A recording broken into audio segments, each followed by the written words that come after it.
Olá, povo de Deus, para a questão de Vespasiano, tudo bem com vocês? Bom, estamos aqui para iniciar mais uma temporada das nossas curiosidades bíblicas e dessa vez nós vamos focar em curiosidades que falam a respeito desse tempo que nós estamos vivendo, do Natal, né? A questão da anunciação de Jesus. Sabia que tem mais de uma? Pois é. Sobre essa data, por que é 25 de dezembro, de onde vieram os nomes dos 3 reis magos, né? Baltazar, Belchior e Gaspar. Você sabe? Não? Pois então, você está no lugar certo. A partir de hoje, nós teremos 4 encontros para falar sobre essas e outras curiosidades bíblicas. Então, bem-vindos a mais uma temporada das nossas curiosidades bíblicas. Bom, estou aqui, né, me ajeitando no meu cantinho para a gente conversar bem descontraído, tá? É um bate-papo para a gente falar sobre essas curiosidades, né? Bom, nossa curiosidade de hoje tem a ver com 2 textos, tá? De 2 evangelhos diferentes, que falam sobre o mesmo tema, mas de uma ótica diferente, que é exatamente a anunciação do nascimento de Jesus. Bom, nossos textos são o conhecidíssimo Lucas 1, do 26 ao 38, e o conhecido, mas nem tanto, Mateus 1, do 18 ao 25. Bom, mas, irmão, 2 textos da Anunciação, eles se repetem? Não. E olha, o Lucas 1, que nós já conhecemos bastante, é aquele que o anjo chega, alegra-se, cheio de graça, o Senhor é contigo, bendita, né, e tal. E aí, que é aquela anunciação, e tem toda aquela conversa do anjo com Nossa Senhora, muito conhecido, e que fala do papel de Maria no mistério da salvação, no mistério da encarnação, no plano da salvação, né? E o outro texto fala também de um anúncio, o mesmo anjo que falou a Maria, né, que é o anunciador, Gabriel, ele fala para São José, sabia? Só que ele fala em uma situação diferente. E como a gente já colocou aí, vou colocar de novo o texto na telinha, os textos, né, na telinha do nosso vídeo para você não esquecer. Tá aí, anota, tá? Ele tem uma outra ótica, ele vai explorar a mensagem para São José e como é que ele recebe, tá entendendo? Nós vamos explicar um pouquinho disso tudo. Bom, como eu já falei, Lucas está preocupado em falar sobre a participação de Maria. O Evangelho de Lucas, ele é escrito para pessoas que não tinham conhecimento de Deus, eram ditas como pagãs, eram ditas, né, pelos judeus, chamadas de pagãs, porque não tinham nenhuma relação com o Deus de Israel, né, com o Deus Criador e tal. E muitas vezes esses povos foram tratados de forma preconceituosa, com certa desconfiança. Tinha alguns motivos, claro, para isso, questões históricas, religiosas, enfim, que não cabe aqui nesse vídeo. Mas a gente pode até falar disso mais tarde, depois. Boa ideia. Segura essa ideia aí, hein? Mas enfim, Lucas está preocupado em falar para os pequenos. Ele é um evangelho onde Jesus lida muito com pecadores, com mulheres que tinham tinha uma certa restrição, né, do papel da mulher em alguns momentos, em algumas questões específicas naquele tempo. E Lucas apresenta muito bem o papel das mulheres no projeto de salvação de Deus. E aí começa exatamente por alguém muito especial, que é a mãe do Salvador. Então, a ótica desse evangelho de Lucas é essa. Ele quer falar do papel da mulher. Diferente de Mateus, que ele vai falar do papel do homem, mas nesse aspecto ele vai frisar uma questão muito importante. Eu vou ler o texto para a gente ver a sacada de Mateus, o que é que ele está querendo mostrar especificamente com isso. Na verdade, é uma questão bem pontual, tá? Foca em São José como homem e um homem com uma peculiaridade, com um acento muito importante. Diz assim: eis como foi a origem de Jesus Cristo.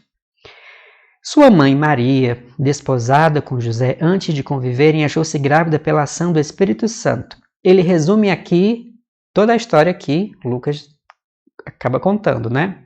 Lembrando que o Evangelho de Mateus foi escrito antes do Evangelho de Lucas, tá? Então, Mateus não resume Lucas, ele resume a história, que já era uma tradição recorrente, todo mundo já conhecia essa história, acabou, né, conhecendo a história do nascimento de Jesus, certo?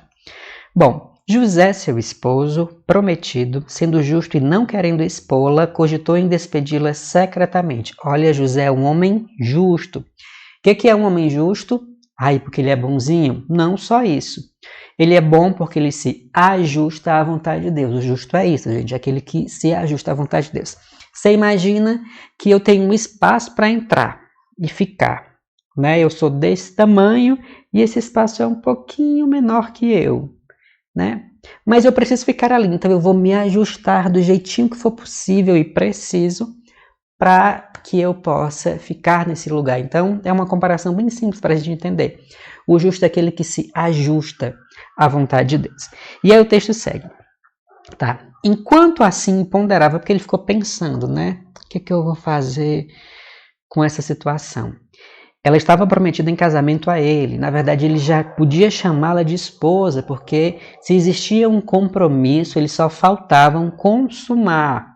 Viver a festa do casamento, morarem juntos e consumar, né, o matrimônio. E aí eles, bom, esse filho não é meu, nós não chegamos nessa etapa ainda. Mas como ele entendia que ele podia, né, agir de uma outra forma, ele ficou pensando o que eu vou fazer, porque estava na lei, né, ele podia despedi-la, deixar ela para ela morrer no deserto, colocar essa situação diante de todo mundo e apedrejá-la, mas ele não quis fazer isso, graças a Deus, né?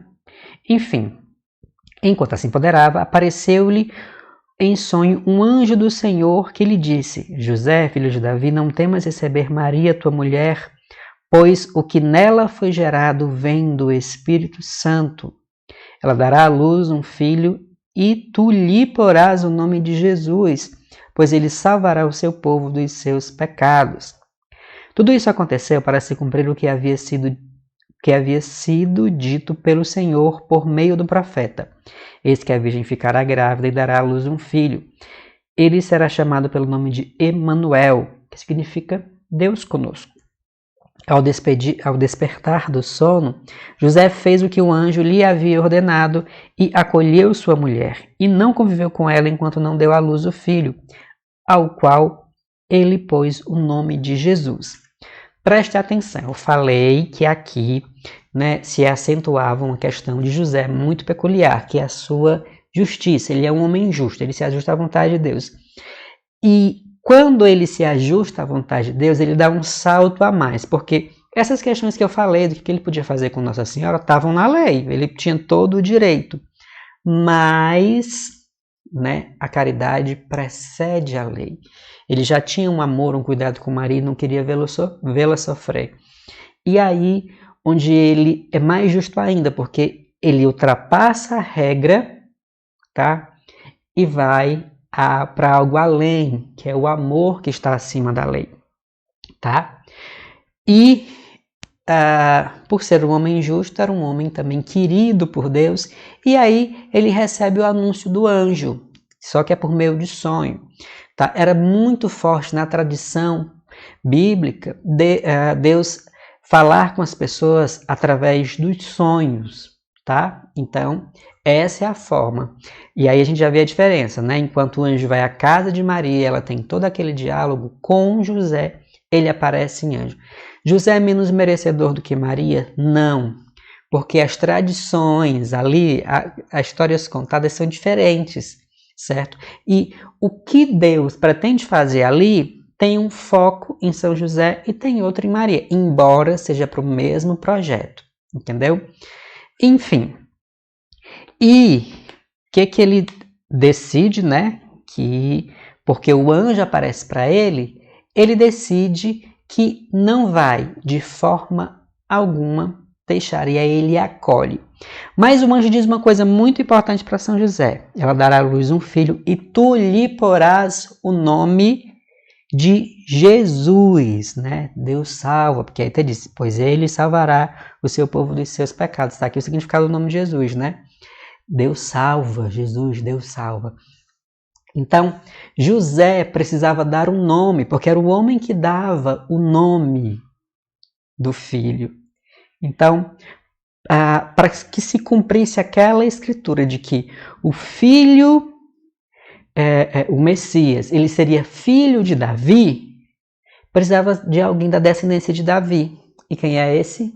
José. É isso aí. Olha como Deus é perfeito no que ele pensa, tá? Lembra que é um título messiânico, né? Filho de Davi. Filho não filho, aí Davi é o pai, mas da descendência. José fazia parte dessa descendência. Então, para que Jesus de verdade viesse da descendência de Davi, tá aqui. José é quem coloca o nome. E aí, nisso, a gente percebe que José assume de verdade Jesus como seu filho. Tanto que ele é conhecido como o filho de José, o carpinteiro. Tem aquela passagem que diz, mas ele não é filho de José, o carpinteiro, é filho de Maria? Entendeu? Ele deu o nome mesmo, tá? Esse evangelho foca a importância de José no plano da salvação, tá? Ele, homem justo, entende que a lei ela não está acima do amor, mas ela serve ao amor. E claro, ele é cumpridor da vontade de Deus. Tanto que ele vai e leva Maria para sua casa. E aí sim, eles vivem com o marido e mulher e abraçam esse projeto de ser os pais do menino Deus, do Filho de Deus, né? E aí todo o resto é história e salvação pra gente, tá? Bom, essa foi a primeira curiosidade. Aposto que você não tinha se tocado que tinha esses dois anúncios, né? E de formas diferentes, com perspectivas diferentes, tá? Bom, como eu falei, é um bate-papo pra gente ir aprendendo um pouquinho mais. Então, se você tem mais alguma dúvida, quer bater mais algum papo, achou interessante isso, ou percebeu alguma coisa a mais no texto, quer acrescentar, coloca aí nos comentários, tá bom? E claro, não esquece de curtir o vídeo, tá bom? E compartilhar ele com outras pessoas para que outros irmãos também possam se enriquecer desse pequeno momento de conhecimento, tá? E claro, se você chegou aqui, estava procurando alguma coisa de Bíblia e de repente caiu aqui de paraquedas, seja bem-vindo. Esse é o canal da Paróquia São José Vespasiano e nós estamos aqui com uma programação vastíssima de conhecimento, oração, partilha, enfim, tem de tudo. Então, se inscreve no nosso canal e vem fazer parte da nossa família, tá bom? É isso aí, fiquem com Deus e a gente se vê na nossa próxima curiosidade. Até lá!